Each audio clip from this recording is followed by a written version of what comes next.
Hello. What's up, everybody? Welcome to Wolf Den Live, episode 65, the one where I keep blowing my nose every 5 to 10 minutes.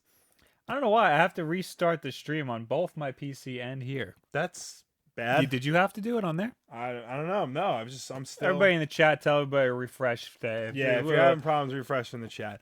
This is also the last Wolf Den Live on this couch. Yes, we've had this couch in this house for God knows how many years. Probably 15. We were in high school. Probably 13? Give or take. If I had to put money on it, I'd say 13 years. 13, 15 years. And it's going bye-bye. We're getting a brand new set, brand new seating arrangement, brand new everything. So stay tuned for that. And the first thing that you'll see on that set is the Wolf Den's live commentary of WWE's big pay-per-view event, WrestleMania 33. This Sunday at 7 o'clock Eastern. Be there right here, youtube.com/wolfden. We will be doing commentary for the whole damn show. All 4 hours of it. No stops. No nothing. Just commentary. You got to watch it on the WWE network and listen to us at the same time. That's how this works, because we don't want to get sued by Scary Vince. But yeah, so tune in for that. Vince Matthews and I, we love doing this. We love that you guys like us doing this. So please come and watch us do the biggest show of the year. also, if you're in the Long Island area and you want a big-ass, old-ass green couch, hit me up on Twitter. What's up? Kyle, Fred, Atten, Thunder, Goku, Ashless, Atten, did I say Atten? MG13, Bruce City, Gish, Comboy, hello. Gray Man, hello, everybody. Everyone and anyone who is here to watch our show. Also, thanks, Fred, for $5. Fred is our sole supporter. Yeah. We only live off of his money. Really, at this point, yeah, he is our mysterious benefactor who's not a mystery. So thank you so much. Yeah. Also, I'd like to point out, even though we are getting rid of this couch, we filmed 8 episodes of the backlog. Yes. So we did. Those will be going out on this couch. So you'll still see the couch for the time being, but be warned, it'll be gone soon. So let's dive in to this box of Peeps Oreos. Now, we were supposed to open these on stream because like a couple weeks ago. Samoan Steaks sent us one. And we ate them all beforehand because they're really good. Yeah, they are. You want one? I gave them up for lunch. Oh, okay. So they're all yours. But they just taste like the marshmallow crisp ones. They do. Everybody's making a big deal about the Peeps ones for some reason. Like there's grit on them or this and that. And like they taste just like the... Yeah, they taste exactly like the Rice Krispie ones. The grit that... Well, maybe that's just the sugar. Maybe. Because Peeps have like a little sugar coating. Yeah. They taste nothing like Peeps. But they taste like the marshmallow crisp Oreos. And those are objectively the best Oreos. Those are not objectively the best ones. Objectively the best ones are the cinnamon roll ones. Okay. I'll allow it. So... But those are top 5 contender right there. Top 5? You're not even going to say 2? No. What's 2 then? The original double stuff. All right. Only problem is these paint your tongue pink. Yeah. I have not tested the poop one where it turns your poop pink, allegedly. I have not seen that. Speaking of which, I had Indian food yesterday. Oof. How'd that go? I don't know if you can possibly have Indian food without diarrhea. I don't know if that's possible. I don't know. But it was delicious, but it wasn't fun. I knew that was going to happen. Anyway, let's actually dive right into the Nintendo Switch news. Do you want to do that, or do you want to do PS Plus and Games of Gold? Because that was announced. Crap, I forgot about that. Did I not do that? Let's do that. You gotta link me in the keep. All right, I'll do that. As always, ladies and gentlemen, it's right before the start of the month, so that means... All right, sir. That means it is time to tell you all the free games that you can get for PlayStation Plus and Xbox Live Games with Gold. If you pay the $60 a year for these services, they give you free games. And for April, it's going to be interesting. For PlayStation, for Sony consoles, on the PS4, you will get Lovers in a Dangerous Space-Time. Again? That was on Xbox last month. Oh. Yeah. Lovers in a Dangerous Space-Time. and Drawn to Death. Crap. What did you do? I screwed up my thing. You keep talking. Okay. So you get Lovers in a Dangerous Space Time and Drawn to Death for free on the PS4. Drawn to Death is interesting because that's David Jaffe's new game, and it's debuting as a PS Plus game. Oh, So- just like what's it called? Rocket League did, Yes. and we all know how well Rocket League Yes. did. On PS3, you get, and I'm going to butcher this name, Invisimals, The Lost Kingdom, and Alien Rage. You thought you were gonna mess up Invisibles. It looks weird. It's invisible and animals combined, and at first it looked weird, but it's Invisimals. It's still stupid. And on the Vita, which is cross-buy with PS4, you get 10-Second Ninja X and Cruisin' Chaos. That's for the Vita. Both of those are for the Vita and cross-buy on PS4. This is what Drawn to Death looks like. Yeah, Drawn to Death is cool because it's all about like a kid's high school notebook and all the drawings he does in it, and like they all come to life and try to murder each other. I think it's a MOBA. It's like a weird game. So I'm interested. A To see, MOBA? I'm interested. To see I thought how it was that just comes out. a team-based like deathmatch game. Maybe that's what it is. I think it's just a deathmatch game. Probably. Then over on the other side of the coin for Xbox Live, Games with Gold, for the Xbox One, you get Rise: Son of Rome. About time. That was like the big launch game. Yeah, that was Surprised it didn't. It come out didn't sooner. do well, but it looked really pretty. I'm sure this is like the perfect free game. And Walking Dead Season 2. It's for Xbox One. Was Season 1 free Yes. at one point? Okay. So now if you have Now you Xbox get Live, both. you should have all of them. And then on the Xbox 360, which is again backwards compatible on Xbox One, you can play these on your Xbox One. The first Darksiders game I've always wanted to play that. and Assassin's Creed Revelations. Okay. Darksiders, for you comic book guys out there, the art was done by Joe Matarita, And it's very pretty. and it's very over designed. Over designed. Yahtzee Croshaw said it looks like somebody sat down to draw the main character and never stopped. Yeah, he's very complicated. Yeah. But that's cool. I'm on IGN's page right now, where it compares it to, and it lists the price, like the total retail price of everything, and it looks like you're getting less games on Xbox One, but they're worth more, which I think is interesting. That is interesting. Yeah, I mean they're both good. Lovers in a Dangerous Space Time is an amazing. That's game. a very good game. Yeah. So that wins in my book. Yeah. But I mean, Xbox had it last month. Yeah. So. And they had it last month. But Xbox has more AAA stuff. They do. Then again, Drawn to Death is like a very anticipated game, and it's Yes. from David Jaffe. That is You true. know, he's a luminary in the industry. So, and the fact that they're just giving it away. I wonder how much it would be if you didn't have PlayStation Plus. I don't know. Yeah. Because there's just a giant question mark. Yeah. I'm assuming it might be $30 maybe. I'm assuming. All right, there is a bidding war right now going on. Oh crap. Kyle Blag said he's better than Fred because he donated $5.01. Fred donated $8, and then Kyle donated $4 and said, "Okay, we need a timeout." He gave up. Nice. We appreciate you guys We having really a fight do. over us. I mean, give us more money. Yeah. Or don't. It's your dollar. Spend it on something good, like the Nintendo Switch. Like Moving the on. Nintendo Segue. Switch. Don't forget, if you have PlayStation Plus or Games with Gold, download all of the games Yes. because they're free. Yes. Please do. So there are rumors that there's going to be a Nintendo Direct this Saturday. Okay. This Saturday also just so happens to be April 1st. Mm. That's why the rumor isn't being widely reported on. Yeah. But last year, Nintendo did have a Direct on April 1st. They did. On April 1st, yeah. And Okay. nobody thought it was real. And they announced it like 2 days before. Well, that's the problem. Like, you can't announce anything in the games industry on April 1st because they all do. Every news outlet does stupid April Fool's Day Yeah. articles. So this is by an anonymous person on 4chan, which, Yeah. don't buy it that much. Mm-hmm. But back in January, a couple days before the Switch event, an anonymous source on 4chan Yeah. leaked the whole thing and was 100% correct about it. So it's very possible that this could be legit. I mean, it the sounds stream's legit. looking like this. Oh, it stopped. Okay. Oh, no, it didn't stop. Okay. Try refreshing that because I don't know. If... I did. and a lot of people are saying it streams out of whack. Streams Oh, cool. Does it sound fine? How does it sound, guys?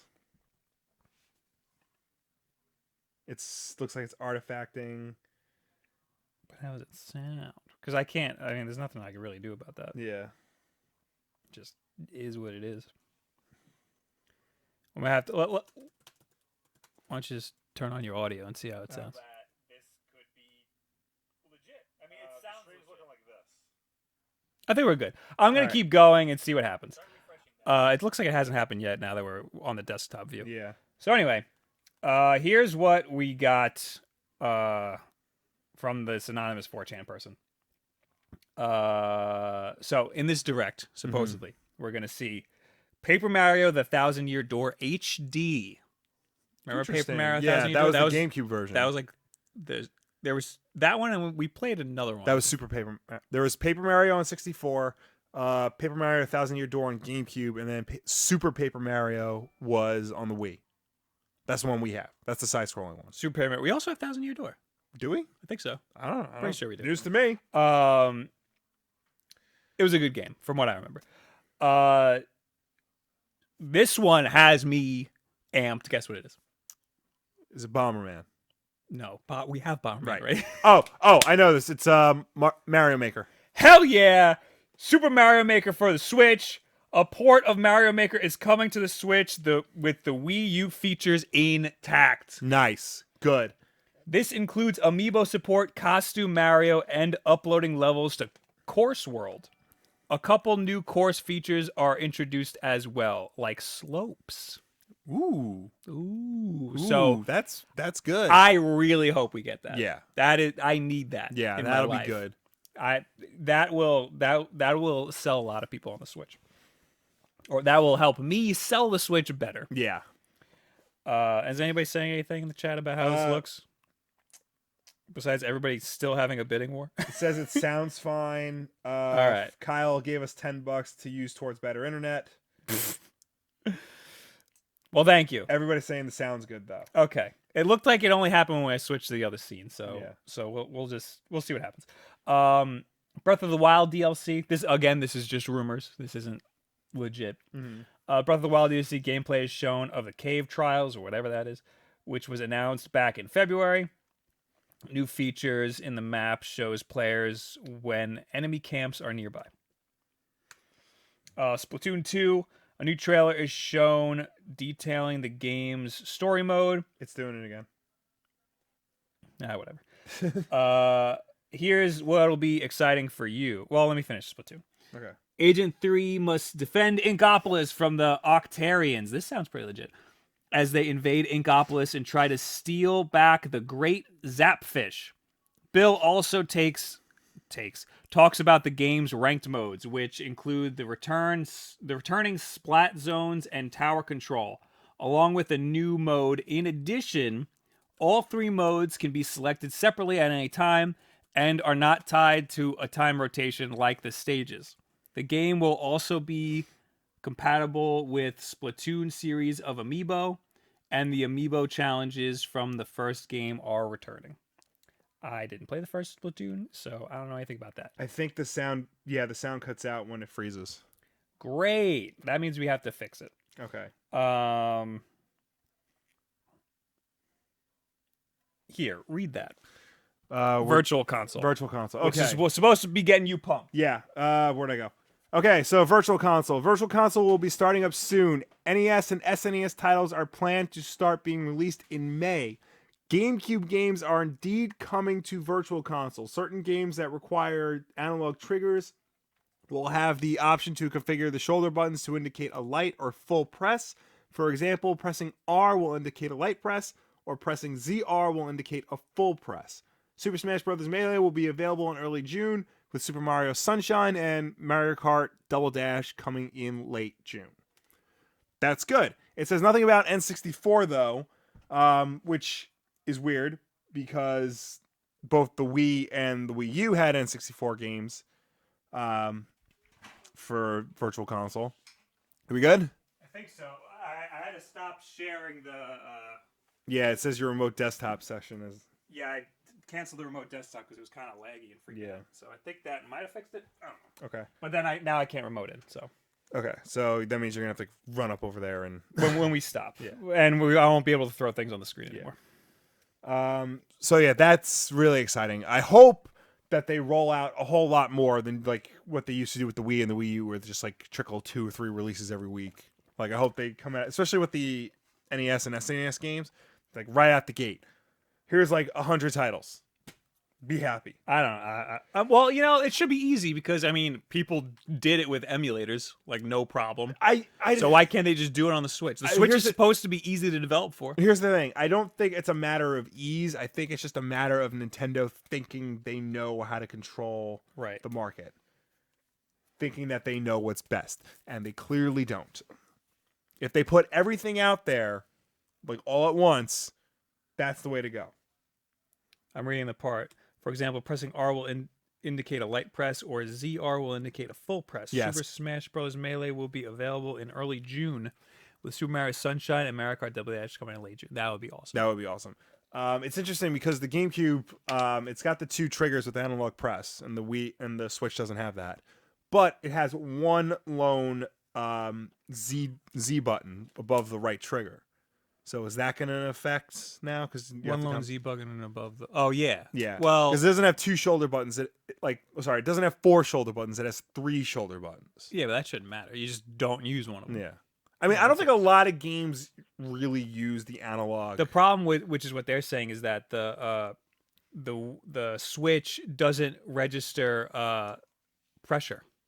Right. So that's why they're saying R will indicate a light press and ZR will indicate a full press. Right. But if you need to use then L to indicate a light press and ZL to indicate a full press, that's all 4 shoulder buttons taken up. Okay, I see. You're still missing the Z button. I see what you're saying. I mean, granted, not a lot of games took advantage of the pressure sensitive shoulder buttons, so I don't think it'd be too much of a problem. I'm sure Melee and Double Dash did. So yeah, but like most of the time you're gunning it anyway. Yeah. In Double Dash. Melee. No, Melee, that bothered me a lot about the GameCube controller. Yeah. That's a big reason why I like the Pro controller more than the GameCube controller Right. when I'm playing Smash, because I use the triggers to dodge, right. to like do the dodge roll, and you have to double tap to do that. And when you have to double tap these giant L and R's, because on the GameCube they're huge. So indie games. Yes. Bill passes it over to Damon Baker. This sounds legit. Who announces release dates for some of the indie games described in the indie presentation back in February. I'm getting a lot of crap for talking about indie games. People don't like indie games. Jesus, get and I over don't yourself. understand. And they generalize them like crazy. Yeah. I don't like these stupid, dumb indie games. I had a friend tell me once, I don't like, get out of here with your stupid shovel games. Oh, I remember that. Shovel Knight. Yeah. Just ignorance, man. It's ignorance. Where was I? Runner 3 will launch on October 12th. SteamWorld Dig 2 will launch on June 8th. Overcooked Special Edition, which I have never played, still want to play, will launch on May 18th. These are pretty... May 18th is pretty close. Yeah.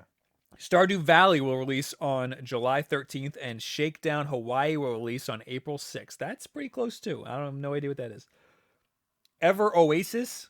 Damon then passes it back to Bill to talks about upcoming 3DS games, which nobody cares about.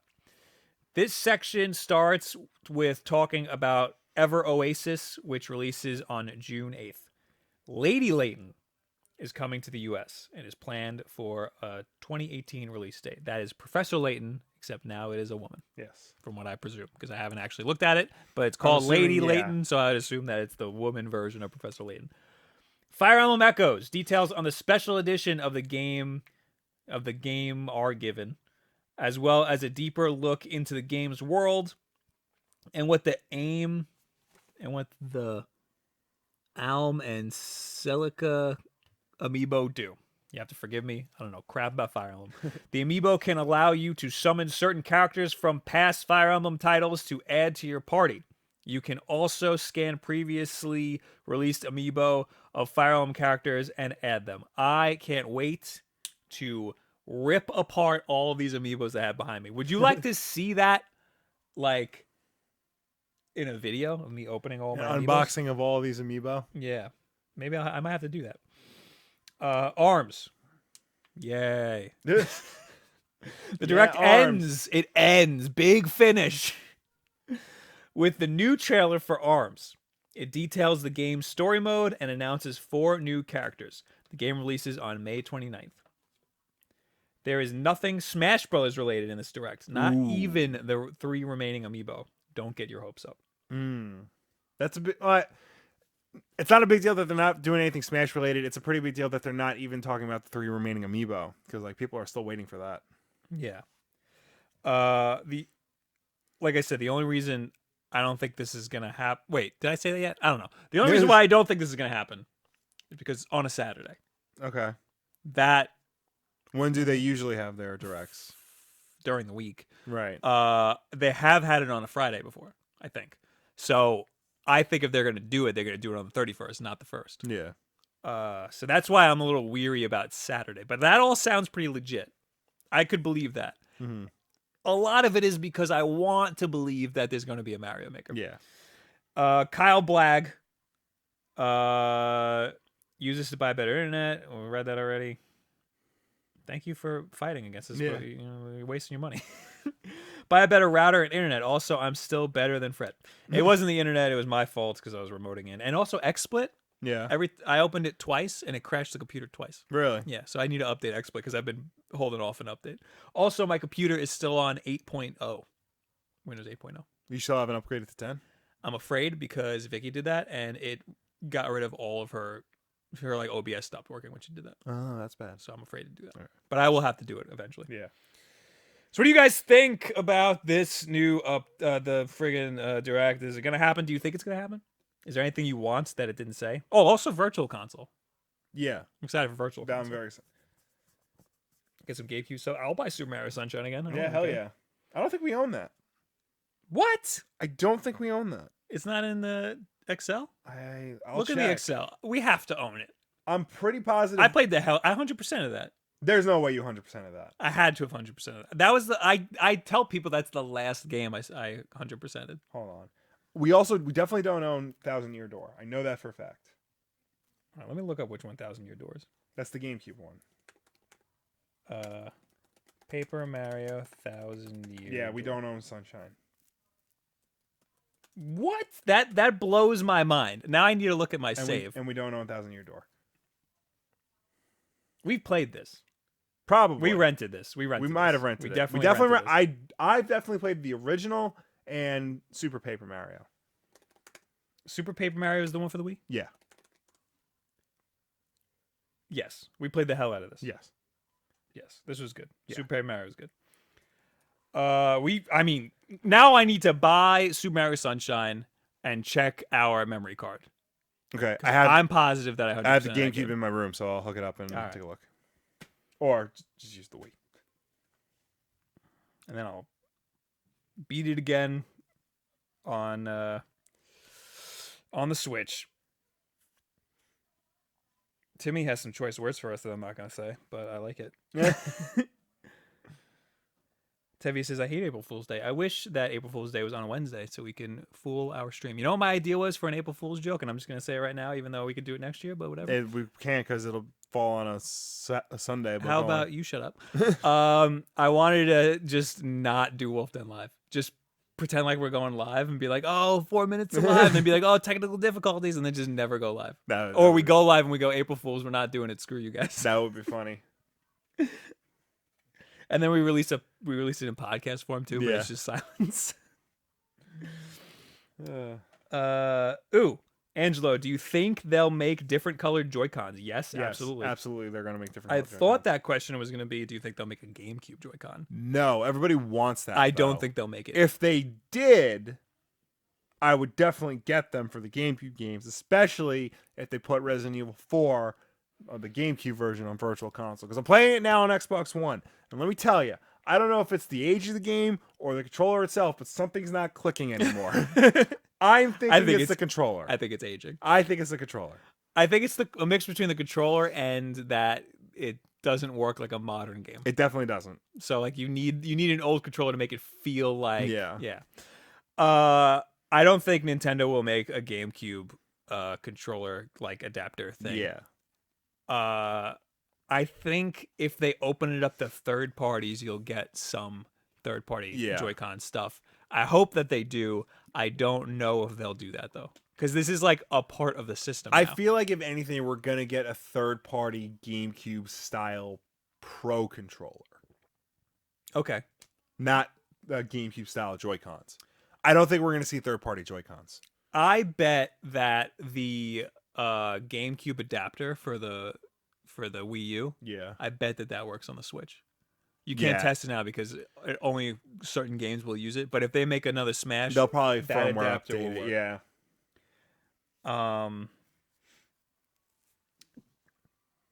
AJ says Nintendo will likely focus on NES and SNES because of online service, and the GameCube because that's new. The other stuff will probably trickle out later without much fanfare. You're hoping that they release a bunch of stuff at once. Yeah. If they release a bunch of stuff, it'll be for NES.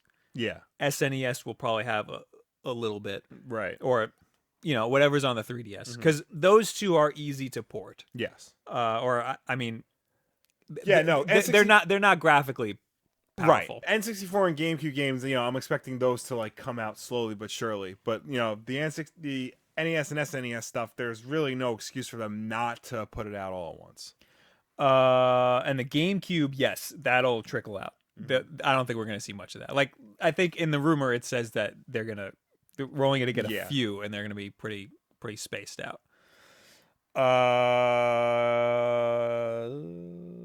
Yep. AJ also says they've had directs on Saturdays and Sundays. The second worldwide direct in particular was on Saturday. That's interesting. I didn't know that. There you go.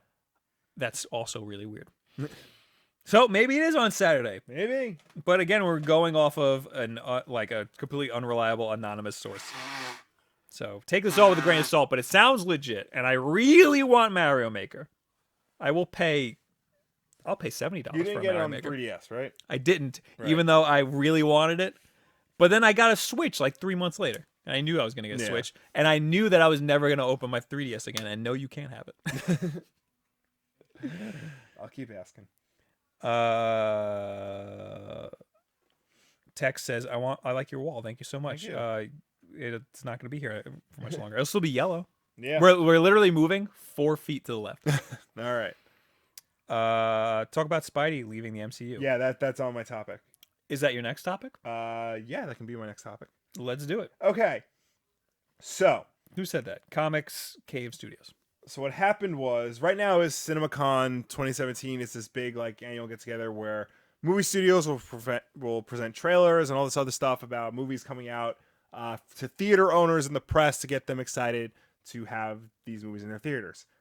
At Sony's panel, former Sony Pictures chief Amy Pascal, who's still a producer on Spider-Man: Homecoming, said the following about Spider-Man: Homecoming.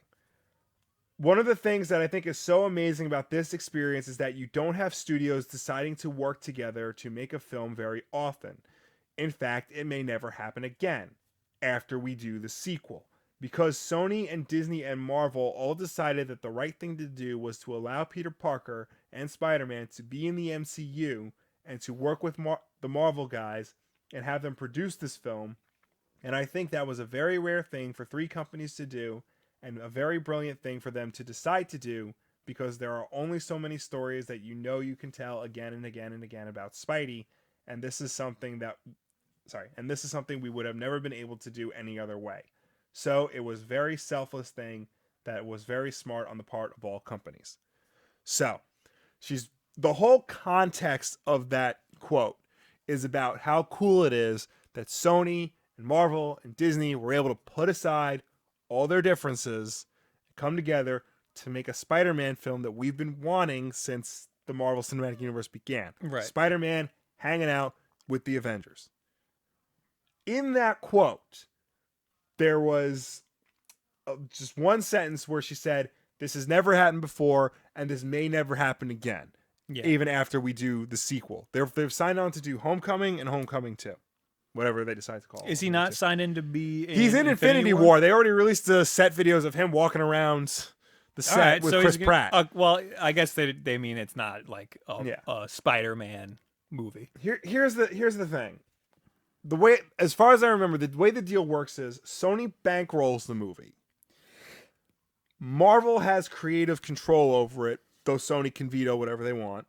I don't think they're going to veto anything. They shouldn't veto a damn thing. And Sony gets to keep all the revenue from the movie. That's pretty crazy. Yeah. So what does Marvel get? Marvel gets the rights to use Spider-Man in their films. Okay. That's what they get. That's crazy. Yeah. So they got the raw deal. I mean, they get to use Spider-Man, but they didn't need him. That's the thing. They didn't need him, but the thing is, it's really cool to have him. Spider-Man, they want him. Yeah. No matter what, Spider-Man is their biggest moneymaker. Right. And the fact that they couldn't use him for so long. Spider-Man was their biggest moneymaker. He still is in some respects. I don't think he is anymore. I'm pretty sure Definitely not. The last time I checked, the comic book is probably their biggest comic that they sell. Well, no, but their comics aren't there. Merchandising too, because I think the last time I checked, in terms of superhero revenue stream, it was Spider-Man by a wide margin, then Batman, then the Avengers. Would you check 15 years ago? No, this is like a couple years ago. Because that's crazy. It's like a year or two ago. No, I'm dead serious. Because Spider-Man lost a lot of clout in the last few years. Right, but people still love Spider-Man. I mean, Spider-Man has one of the best designs. Yeah, I mean, it'll take more than Andrew Garfield to ruin Spider-Man. Yeah. Clearly. Now, I don't think Spider-Man is leaving the Marvel Cinematic Universe at all. They're gonna see how good Homecoming does.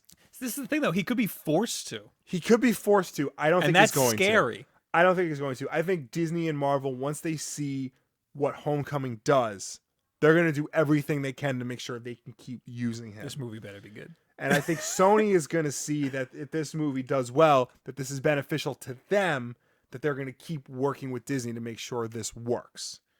This is scary. This is scary stuff. It's very scary. It sounds scary. I don't think it's going to be a big of a problem as everyone's making it out to be. I think she was, under pressure to answer a question, and she's right. Something like this has never happened before, and it probably won't happen again. But in terms of Spider-Man, I think we're gonna get Homecoming. We're gonna get the sequel to Homecoming. He's gonna be in Infinity Wars and a whole bunch of other stuff, and we're gonna see Tom Holland as Spider-Man for a long time to come. Right. I don't think there's going to be... I think we'll see him for a while. I mean, he's going to be in Infinity War and whatever. And we're going to have 2 movies with him. But after that, Sony could just yank him back. And that's really scary. They could, but I don't think they're going to. Because what's going to happen is they do that. They make a bad Spider-Man movie. Yeah. And then they come crawling back to Marvel. They after this, they're gonna need Marvel to help them with another movie. Yeah. And what's Marvel gonna do? Is Marvel gonna help them because they want him in one of their movies, or is Marvel gonna be like, okay, now give us half of the merchandising? Yeah. Like there's gonna be some pushback there. Yeah. After a while, I mean, I think we'll be good for Homecoming and the next movie and Infinity War. Yeah. But after that, I think it's not looking that good. After that, I think that something could happen. Yeah. I mean, I don't know. I think everything's going to be fine. I think it was, might have been a misquote or under pressure. Amy Pascal has no real clout at Sony anymore. She's just producing this movie through some weird deal. So don't take what she says as the authority. After this movie, they're going to see how good they work together, and they're going to keep making Spider-Man movies. I'm seeing people asking why Marvel doesn't just sue Sony to get Spider-Man back. That's not the way that works, because they gave Sony the rights to do Spider-Man movies. The deal is Sony has to make a Spider-Man movie at least once every 5 years in order to keep the rights. And it's the same thing with Fox. Yes. And X-Men. X-Men. Yeah. The thing is that those 2 deals happened before Marvel was making good movies. Right. Or movies at all. Right. So Marvel didn't know if they were going to have this much success in movies. Yeah. That's why they gave it to people who actually made movies. Right. And they kind of ruined them. So Marvel didn't know what they were doing. Now they do know what they're doing, and they can't just take Spider-Man back. But Marvel did some very smart things. Yes, they did a lot of smart negotiations and stuff so that we can get the Spider-Man we've been waiting to see for a long time. Yeah. What did you think of the second Homecoming trailer? I thought it was really good. I liked it a lot. I wish that, spoilers for the trailer. Yeah. I wish that they didn't say, give me the suit back. I wish that Iron Man didn't say, give me the suit back. Yeah. Because there were other parts in the trailer where he didn't have his suit, and it was Yeah. obvious. And I feel like they put that in the trailer so that you know why he doesn't have the suit. Yeah. But that's something that could be a mystery, and that we'll find out I feel like in the movie. the trailer definitely showed you what the movie was about. Like that I feel like that gave away too much. That could also Yeah. be right in the beginning of the movie, though. True. God, I burped. It was very much the story trailer telling you, not just that this is a new Spider-Man, but like this is what the story of this particular movie is going to be about. Yeah. It contrasts that with the Justice League trailer we also got on Saturday. Totally forgot about that because I hated that trailer. Which, it didn't tell you a damn thing. Which is good. They did that on purpose because the Batman vs Superman trailer told you the whole movie. It's, oh my God, like, no amount of white stripes and witty humor is gonna make me change my mind about this movie. Witty. Well, I did like... You heard it here first. I did like, so what's your superpower?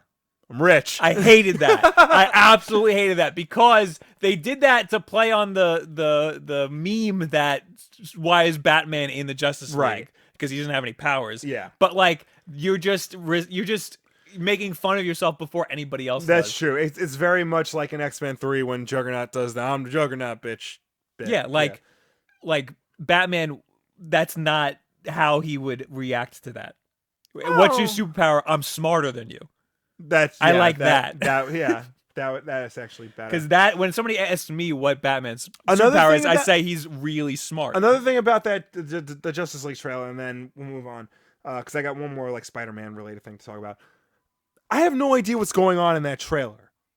Like, not just in terms of story-wise, but like the way it's edited, like the fight scenes. The Batman, I mean the Justice League trailer? Yeah, I have no idea what's going on. Like, I don't know who the villain is.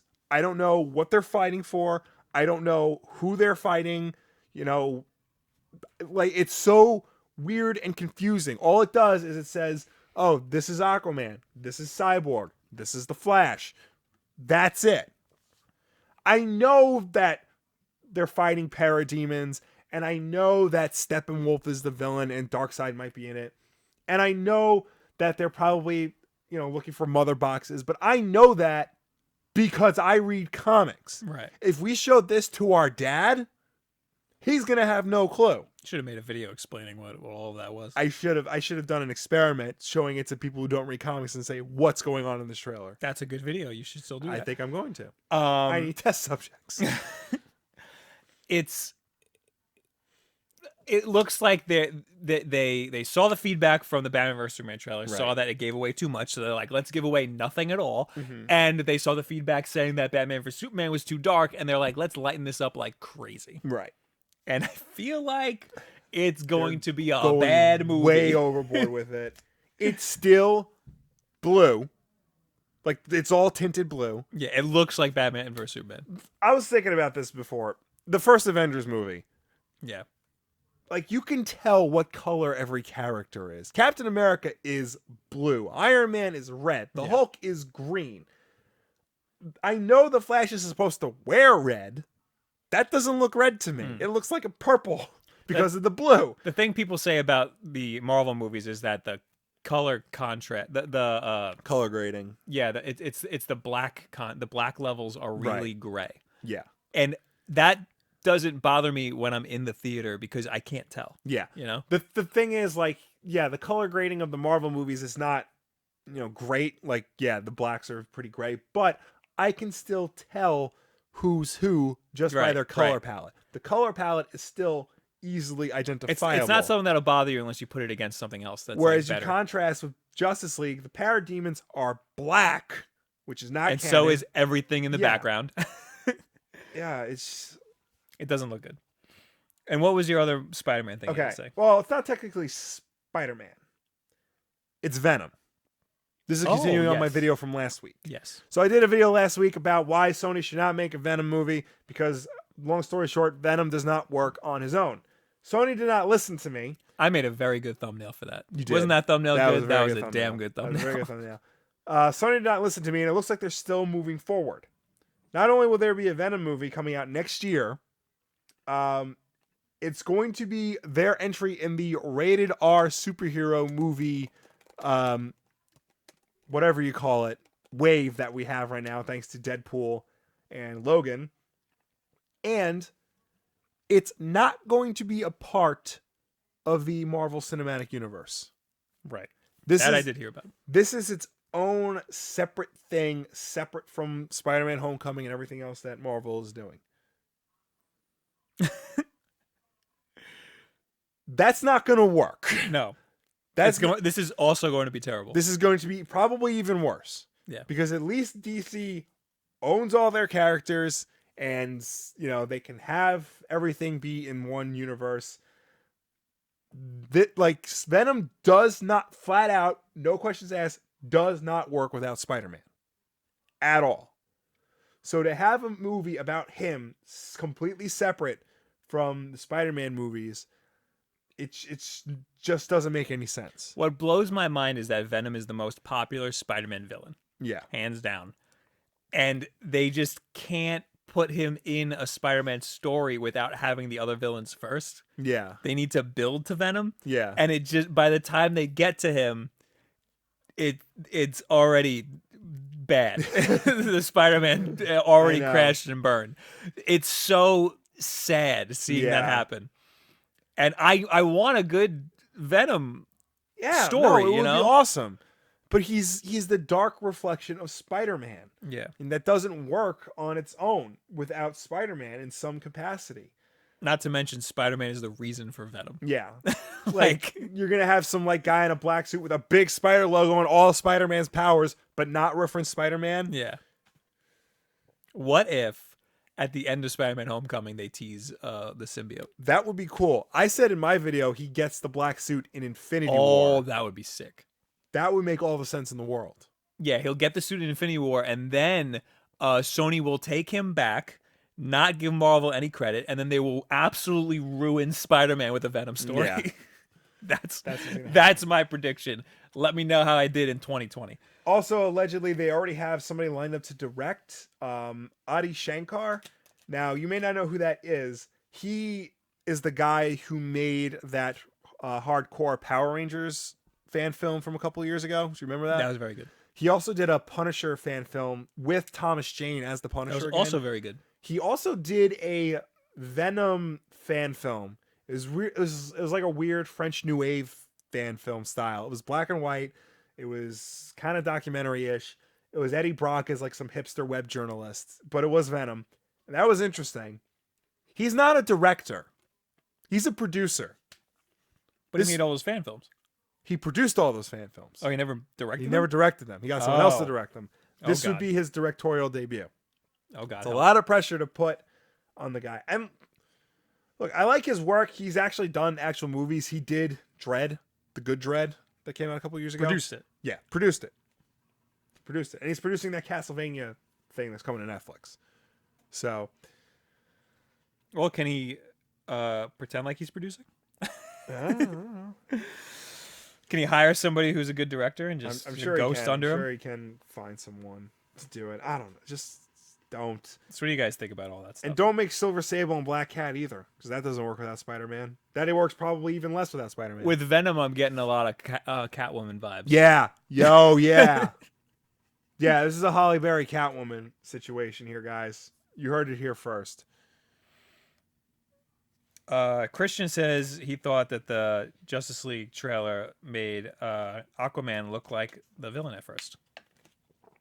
Yeah. I mean, I think Aquaman... I don't want to go too into it because I just tweeted at somebody that we stopped talking about Batman, the Justice League trailer. Because they said, I don't want to watch because I'm in a media blackout. Yeah.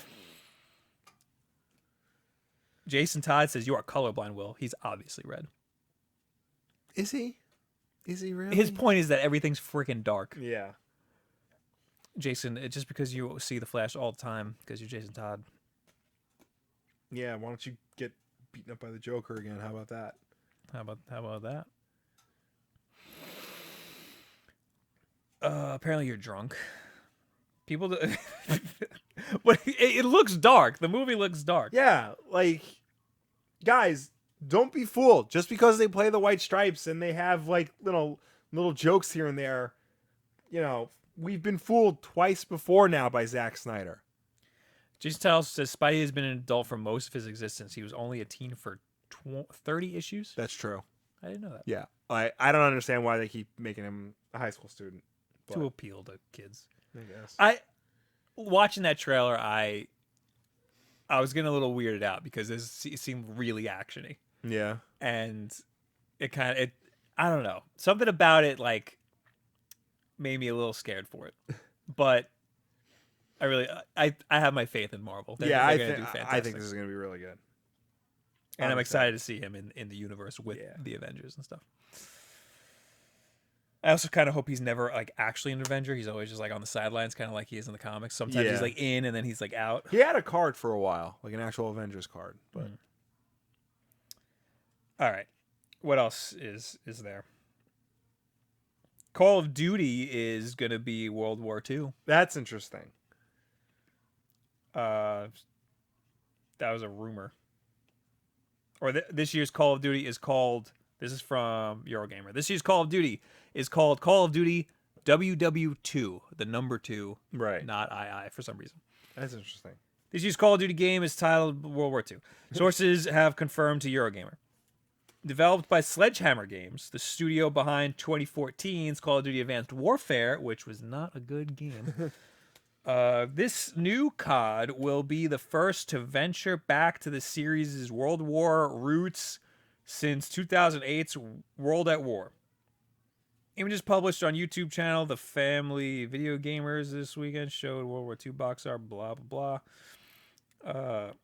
After declining sales of the series came to a head last year, finally, with the widely disliked Infinite Warfare, Activision Suits recently reassured investors that COD would head back to its roots. A lot of people took that as taking all of the augmented stuff out, like the running on walls and like hyper jumping and stuff. Because that needs to get taken out of the multiplayer. Because that's ridiculous. Save that for Titanfall. Yeah. Here's the thing about Call of Duty Infinite Warfare. It was a disappointment. It was still the best-selling game of last year. Really? Yeah. Infinite Warfare? Yep. I did not know that. It's very weird what Activision considers a disappointment. Yeah. Well, that happened with Tomb Raider when that came out. It was a disappointment, but it sold like 3 million copies. Yeah. Because Square just expected to sell so much more. That's different. That's Square, keeping their expectations way too high. This is Activision, like, oh, it didn't make $1 billion. It made $999 million. There was a lot of problems with that game. Yeah. Also, they're doing this because, they had to have had this in development for a while. Yeah, I'm trying to look up timelines right now because they usually do 3-year cycles. Yes. Advanced Warfare came out in 2014, so they probably started right after that came out. Right. When did Battlefield 1 get announced? That's what I'm trying to figure out. I think it got announced. It got announced in 2016, the same year it came out. Damn. What I'm trying to figure out is when they started working on it. Because we had heard rumors for a while when before the announcement that it was going to be set in World War I. I'd say probably 3 years before it came out. Right. I'm trying to see. So I'd say 2014, 2013, 2014. I'd say 2014 sounds about right. Yeah. In June 2015, DICE revealed they were working on an unannounced game. Yeah. All right. So probably 2014. I want to say this is a retaliation to Battlefield 1, but it's hard to say because in order they would have had to have a guy on the inside. Yeah, I'm sure right after Advanced Warfare, they got to work on whatever the next game was going to be. Unless they're rushing it out. Unless they were going to do That's a the World War thing, II 'cause, like, game like if- in a year, and they were if like, they- no, we got to if pop they this were out. working on like an Advanced Warfare 2 and then they found out about Battlefield, then they had to like go in and retrofit Advanced Warfare 2 to be a World War II game. That's crazy. That would be crazy. I do think it's because of Battlefield 1. And here's the thing. The only, like, it's not that Battlefield, like, it's just that Call of Duty is the same game every year. Yeah. That's the problem. It's not the setting. Yeah. Although a World War II setting will force them to take all That the would be augmented stuff out, which is good. A nice change of pace, But a nice that's refresh. that's the problem. It's not that we keep going too far into the future. It's that We keep getting Call of Duty games. you have bad mechanics in the augmented stuff with the Yeah. jumping too high and all that stuff. I don't know. I feel like going back to its roots like this, as they say, doing a World War II game, that would be nice because we were getting saturated with Modern Warfare games. Then we were getting saturated with Future Warfare games. Now we're going to get saturated with Classic Warfare games. People were so upset at how many World War II games were coming out, remember? Yeah. People were so upset and so mad about it. And that's why they were reluctant to do it. But now everybody's like, yo, you should go back, you should do it. And like I'm excited that they're changing, that they're doing something different. But the problem isn't the setting, the problem is the game mechanics. Right. I feel like the setting will help. Right. Because you can't wall run in World War II. You can't fly jetpacks in World War II. You can't, control drones and robots in World War II. The kill streaks are insane. Yeah. Don't get me wrong. You still need fast-paced multiplayer. Yeah. For sure. And I'm sure they'll have that. It just can't be all acrobatics and stuff. Yeah. That's And this won't be. Save that for Titanfall. Yeah. Because Titanfall does it a lot better. Well, Activision doesn't make Titanfall, so. Right. It was one of the old Call of Duty people. Yeah, it was Respawn. Treyarch or Respawn? Which used to be Infinity Ward, which was half of Infinity Ward. They did a damn good job. Yes. So yeah, I don't know. I mean, I didn't get last year's Call of Duty. They should do what Assassin's Creed did and just skip a year. I played a little bit of last year's Call of Duty. I was really excited because I thought, oh, this actually looks different. There'll be space combat, and there'll be it's the same exact game. The space combat was barely space combat. Advanced Warfare was bad. The single player was Right. bad. That was a bad game. I'll fight you. Jason Todd says Call of Duty should just be modern. Call of Duty should just come out every 3 years, not every year. Yeah, or 2 years. Take a break. Tevia says, do what Medal of Honor did. Get rebooted and then suck? Was that what you wanted to do? That's what happened. I was excited for that Medal of Honor because we used to play Medal of Honor before Call of Duty. All right, the first Medal of Honor had a lot of problems, but I saw the promise. Medal of Honor Warfighter was just bad. Deus Ex Machine, which is an awesome name, says Call of Duty is the same game. Are you serious? Don't me start about Zelda and Mario titles. There's a difference here because Zelda and Mario don't come out year after year after year after year. And they come out with perfect games every time. The thing about Zelda and Mario is that there are just enough differences to keep them unique and fresh. Yes, that is true. Like, people are excited for Super Mario Odyssey because it looks like Galaxy / Mario 64. Mm-hmm. Which blows my mind that nobody's comparing it to Sunshine, only because Sunshine had a jetpack, the water pack. Even though that was a 3D Mario game in all of the same ways, it just had an extra game mechanic. So there's all these little nuances. Mm-hmm. Also, there's the Mario games that are only 2D. Yeah, We talk about on one of the backlog episodes. Surprise! All right, really quick. Did you see the new Destiny teaser? I just saw the picture that said Destiny 2. I want to watch it with you. Okay. Because it's all Nathan Fillion. Yes. And I'm hoping that it'll get you excited for it. I almost bought Halo 5 because Nathan Fillion's perfect face was in it. I didn't. But I might still. All right, let's watch this together. All right. Okay, so I'm in this super boring meeting about something, I don't know, wasn't paying attention. Then, boom, it was like an ugly contest where everyone was a winner. This one dude's all, "Whoa." So I shot him, and then I shot this other one. Shot a couple extra guys just to be safe. I did a lot of shooting, if I'm being totally honest. Then they destroyed my favorite store, second favorite. There's that spicy ramen shop. I'm getting sidetracked. Look, long story short, I get busy, and I'm thinking, I've got this. You know, when you're in that, you go, I got this. But man, I soon did not have it. I guess you have to be there. Well, better get back to it. Hey, Eddie, this guy has one drink coming. So let me explain to you what just happened. there. Interesting. First, let me disconnect from. Sorry if there was an echo. There's probably an echo. Let me disconnect from Chrome here, so we don't have that freak out again. So that's Cade 6, Okay. the only interesting character in the first vanilla Destiny, Right. because he's Nathan Fillion and he's awesome. Yes. He is the Hunter Vanguard. So if you play as the Hunter class, he's the guy that you report to. He's the only one with any character.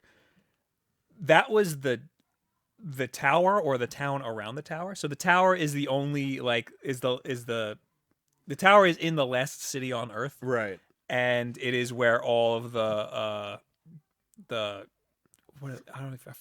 Guardians. It's where all the Guardians like hang out and Yeah. stuff. So it's the stronghold. Supposedly Destiny 2 starts off or takes place where it gets raided and like destroyed by the Cabal, which are the big bad guys.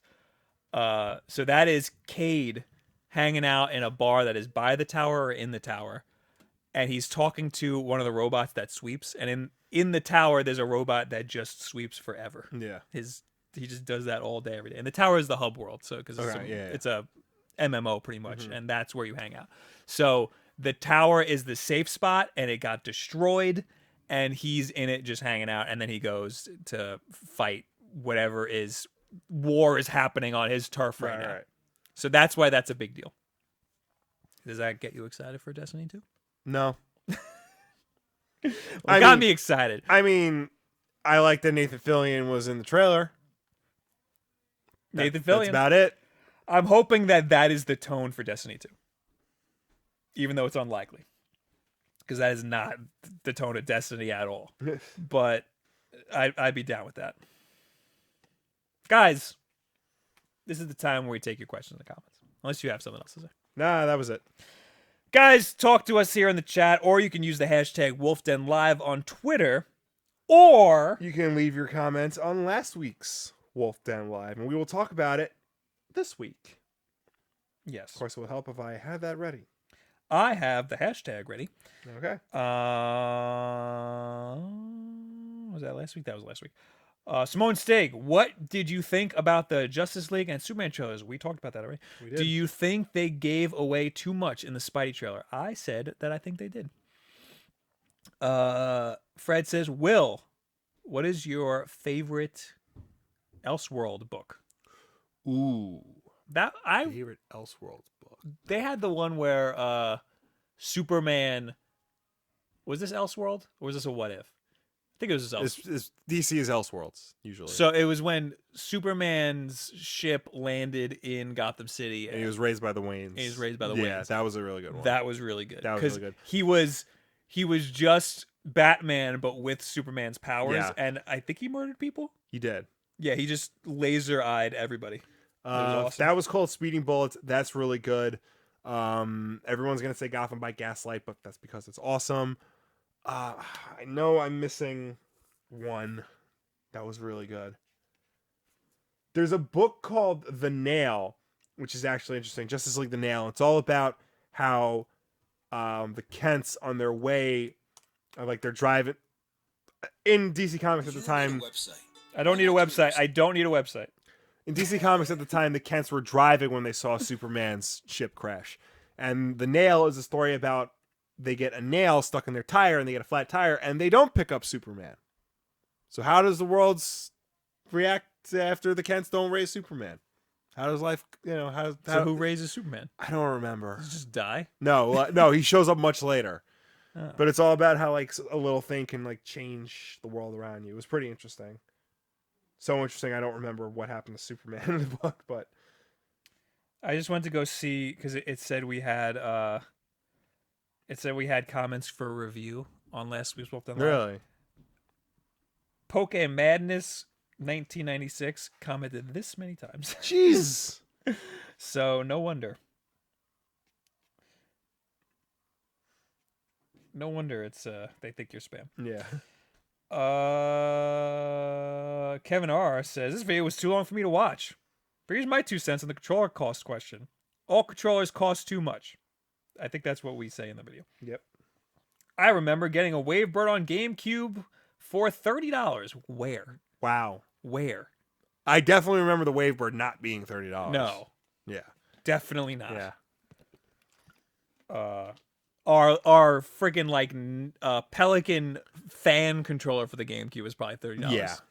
That's a good controller. That is by a the great way. controller. It's a big GameCube controller. The buttons feel just right, and it has a fan on the back, a giant fan, and holes in the grips. So it cools your hands so you don't sweat. Yeah. And you know what? This comment's too long for me to read. Burn. We got a lot of comments. Yeah. And we're only going to be able to pick a few.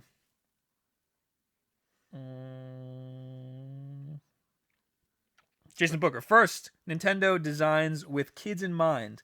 And with that consideration, the Joy-Con fit smaller hands perfectly. The Pro is for a more intense player. It is not required technically. True. I agree with the Pro Controller comment. I don't know if I necessarily agree with them Being designed for kids. being designed for kids. I will say they're probably designed for Japanese hands, Yes. which are much smaller than our big American hands.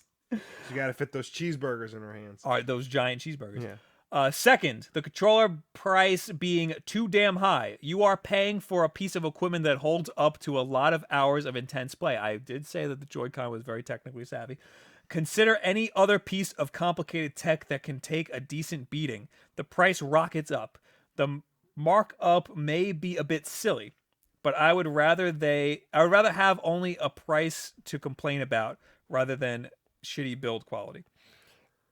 We talk about it in there. And I do say that there's a lot of stuff in that Joy-Con controller and in the Pro controller. Mm-hmm. But the Pro controller, I mean, you have things like the PlayStation 4 controller being $5 more because it's a different color. Right. That's cool. ridiculous. That's ridiculous because it's different color plastic. It's not even painted or anything. Yeah. It's not like they do anything extra to it. And that should just be. I think they should all be $60. He thinks they should be a lot cheaper. Yeah. Aaron Lowen, are there any Switch accessories that you guys feel are must-haves? Yes, I have a whole video about it. Called 9 Ways to Get the Most Out of Your Switch. I would say a battery pack, a backup battery. You can get one because it's for your phone too and other devices. Get one that's rated for iPads or tablets. Yeah. Yeah. And a case. You're gonna need a case. Or just wrap it in a t-shirt. Haley Gold says, I also use a Cintiq. I find that the surface scratches. Any tips with preventing that? Scratches. It definitely shouldn't scratch at all. Maybe you're pushing too hard. There in the pen for the Cintiq, in the little base, there's different tips. There's a felt one. Try the felt tip. Maybe that won't do that. But yeah, the surface of the thing should not scratch. Aaron says the Easy Allies Patreon does way more than 37 grand. Interesting. I don't think that's true. Easy Allies is popular. I'm gonna look right now. Easy Allies. Oh, don't they not have it public? I don't know. 43,000. There you go. Look at that. There you go. Colin's Last Stand has gone up though since last week. 41,000. Colin's Last Stand. Look at that. War.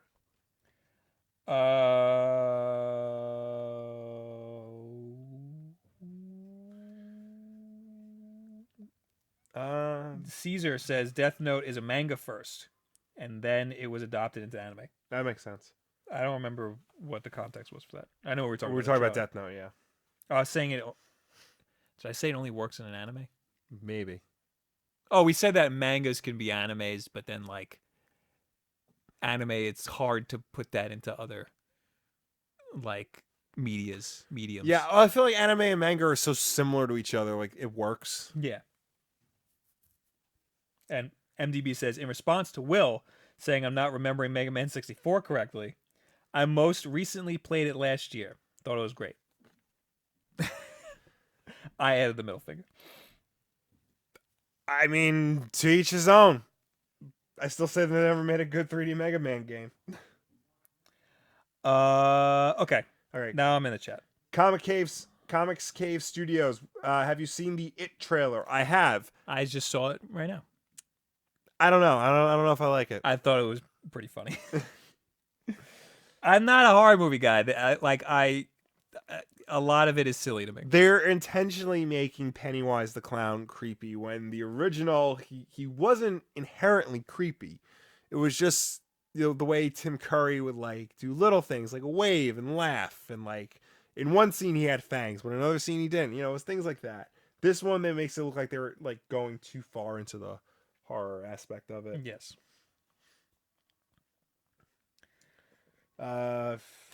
Tevia, Will, do you think Marvel should do a Superman Reborn story but with Spider-Man? Because that would make me so happy for Marvel to do that. That would be cool. It's not going to happen.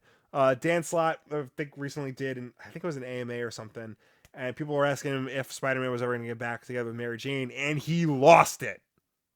He was like, no, stop asking. It's not going to happen. Nobody in the Marvel bullpen wanted them to be together. It took us forever to figure out a way to do it. They're broken up. Deal with it. It's not happening. That's dumb. Yeah. That is really dumb. It's What do you mean no one in the Marvel bullpen wanted them together? Okay, apparently only like at the time the writers who wrote the story wanted to put them together. But like in all the years after that, people have been looking for ways to split them up. Everyone from the writers to the editorial. That is dumb. And they picked the absolute worst freaking way to break them up.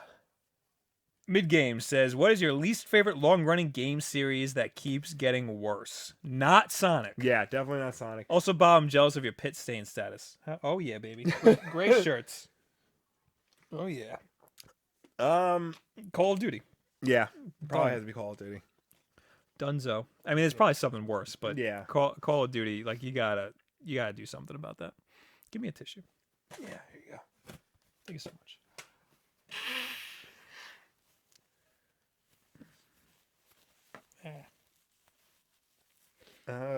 What else we got here?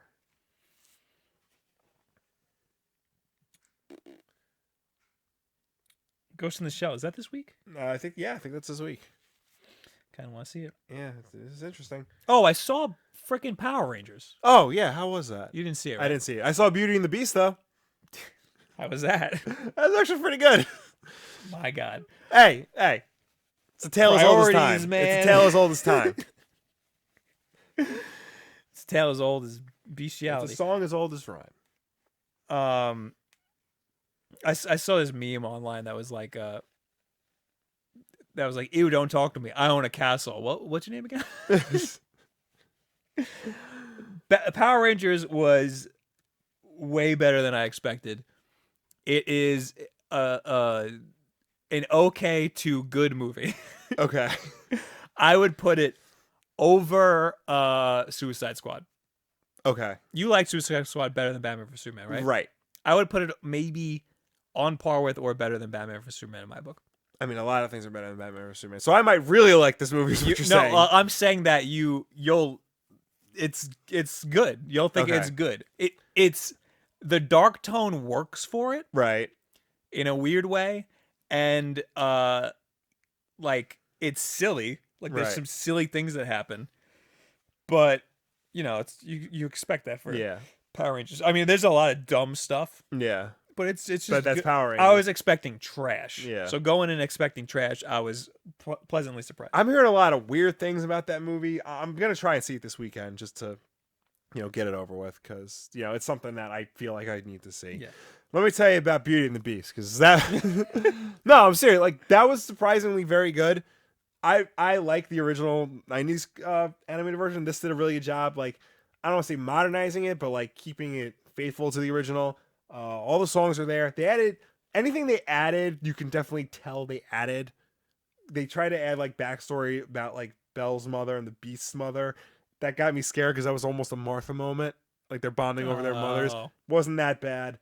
The new songs weren't great, but everything else was really good. The guy who plays Gaston is incredible. The Beast was good. Ewan McGregor finally learned how to sing, and he's really good in this. Who is he? He's Lumiere, the Candlestick. He sings Oh. "Be Our Guest." Oh, great. And Emma Watson. I know everybody loves Emma Watson. Can we just admit she can't sing? Like it was very clear she was auto-tuned. So like, and that's okay. Like, we can be adults and talk about how she was auto-tuned. Or get somebody else to sing. Yeah, or get an somebody who actual singer. sounds like her, a lot like her. Tevi says, "Will, do you think Spider-Man needs to be saved?" Yeah, I think so. I guess he means the comic. Yeah, I just think Dan Slott, like, he's been writing that book for like 8 years now. Like, give someone else a chance. So the Beast in Beauty and the Beast, Okay. he gets a curse on him. Right. And is he like really young when he gets that curse? Okay. So, in this movie, they don't really specify an age. Okay. In the original, he was 10. He gets a curse on him because he didn't let somebody stay in his house. He didn't let an ugly person stay in his house. And then it turned out she wasn't ugly. She was just an enchantress. And she put a curse on his house because he judged the book by its cover. He was 10. Yeah. I wouldn't let you in my house either. I wouldn't let you in my house now. Cracked has a very good video about that. Yeah, so in the original, if he doesn't find love before his 18th birthday, he's going to stay a beast forever. Here in the new one, they don't really specify his age, but it's the same overall concept. They age him up though. So he's not so he's like almost 18. So he's like 17 in the original one. Yeah. They definitely age him up, and they add some things that make sense. Like, of course, he's a rich guy. Of course, he would have had an education, and because I think in the original he was illiterate, but like in this one, he knows how to read because obviously he would. It's just the bestiality.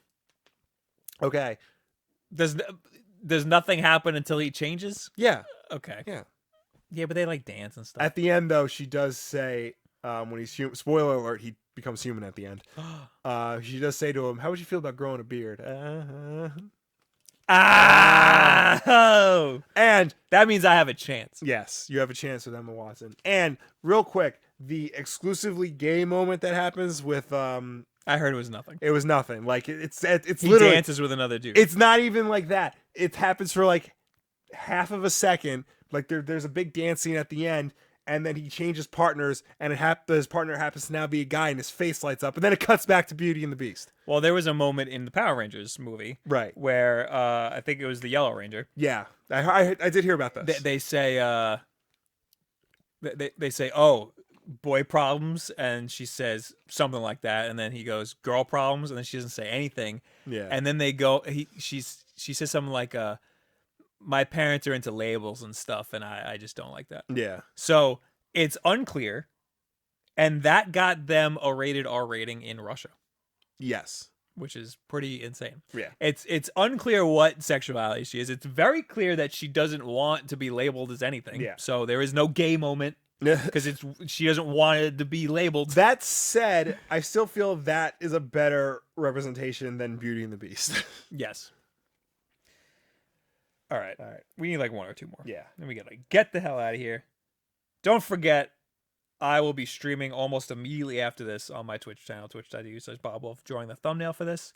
Thank you guys for being here. We had a pretty good amount of people here. Real quick, Tevi is asking a follow-up to the Spider-Man question. Do you think Renew Your Vow succeeds? It will send a message to Marvel that they want the marriage back. It's doing very well. And this was in Dan Slott's rant. That doesn't mean they're going to put them back together. It just means keep buying Renew Your Vow so you keep getting that version. Oh, Pokemon is in the chat. Why did you leave 1,000 comments on that? I think he thought it was like the chat. Why can't there be a COD game about the Alamo or the Civil War or the Palestinian-Israeli War? I actually heard IGN talk about this not too long ago. Pretty much any war before World War I doesn't feature automatic weapons. Right. And if it doesn't have automatic weapons, that's going to fundamentally change Call World of War Duty. One barely had Yeah. automatic weapons, and that's the reason why I was excited for Battlefield 1 is Yeah. because I wanted there to be less automatic weapons. But it seems like they kind of they They fudged it a They lot. fudged They it, they yeah. added some automatic because weapons. because that was most exciting about Red Dead Redemption is Yeah. that you were forced to use not automatic you there were barely any semi-automatic Yeah. weapons, and that's cool. I like one shots because Yeah. it makes it changes a game mechanic. It's all about the freaking game mechanics. Mhm. Yeah, I'd be down with that. But yes, it'll fundamentally change Call of Duty. That's why the multiplayer needs to be a separate game, Yeah. like a free to play or something. That would actually be pretty good. I think we're done here.